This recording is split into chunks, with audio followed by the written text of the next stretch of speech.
ជំរាបសួរពុកម៉ែបងប្អូនទាំងអស់គ្នាថ្ងៃនេះខ្ញុំនឹងបង្ហាញអំពីរបៀបធ្វើកង្កែបបាបឲ្យមានរសជាតិឆ្ងាញ់ពិសា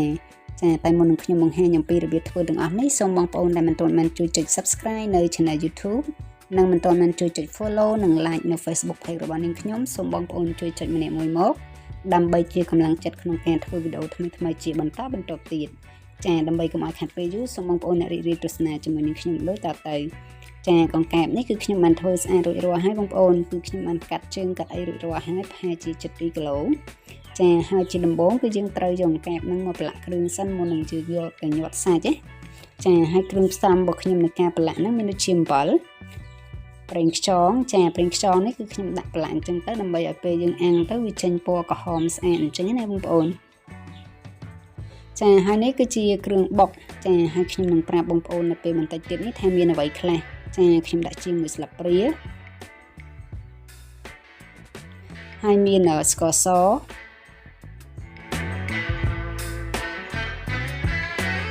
ប៊ីចេង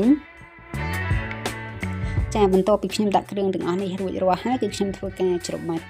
គ្រឿងជាមួយនឹងកង្កែបហ្នឹងឲ្យបានសព្វល្អសិនណាបងប្អូនចាហើយយើងធ្វើការច្របាច់ឲ្យរាងខ្លាំងបន្តិចមកដើម្បីឲ្យកង្កែបរបស់យើងហ្នឹងវារាងចូលជាតិចាហើយបន្ទាប់ពីយើងច្របាច់ជាមួយគ្រឿងអីរួចរាល់ហើយគឺយើងអត់ត្រូវយកទៅញាត់ភ្លាមទេយើងទុករក្សាទុកប្រហែលជា10ទៅ15នាទីសិនទើបយើងយកមកញាត់អញ្ចឹងណាចាហើយចំពោះសាច់ច្រាំរបស់ខ្ញុំនេះមានដូចជាសាច់ជ្រូកហើយនឹងផ្លូវកង្កែបរបស់យើងណាបងប្អូនហើយសាច់ជ្រូកគឺខ្ញុំយកសាច់3ជាន់ហើយជាស្បែកចោលហើយដាក់ច្រាំជាមួយនឹងកង្កែបឲ្យបានម៉ត់ល្អអញ្ចឹងមកចាបន្ទាប់មកខ្ញុំធ្វើការលាយគ្រឿងដើម្បីឲ្យសាច់របស់យើងនឹងមានរសជាតិឆ្ងាញ់ចាគ្រឿងទាំងអស់ហ្នឹងមានដូចជាអំបិលស្ករសចារួយដំបូងគិតថាដាក់អស់ហើយតែមើលទៅសាច់ច្រើនដែរក៏ខ្ញុំដាក់ទាំងអស់វិញទៅចាប៊ីចេង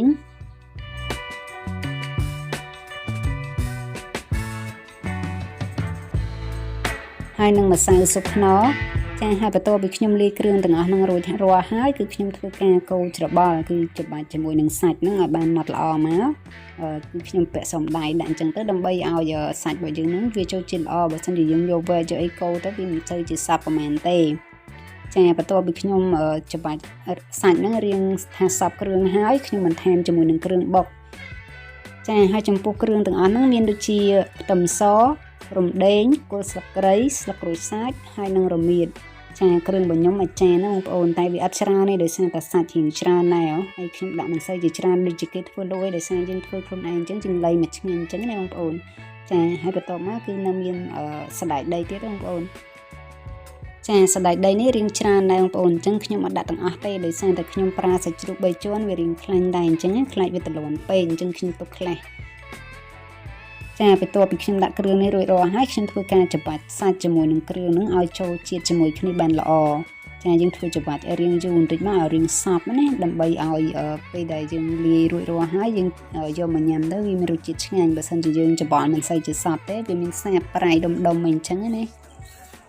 ចាបន្ទាប់ពីខ្ញុំដាក់រាងសព្វដែរហើយគឺខ្ញុំលាយជាមួយនឹងស្លឹកម្រះព្រៅ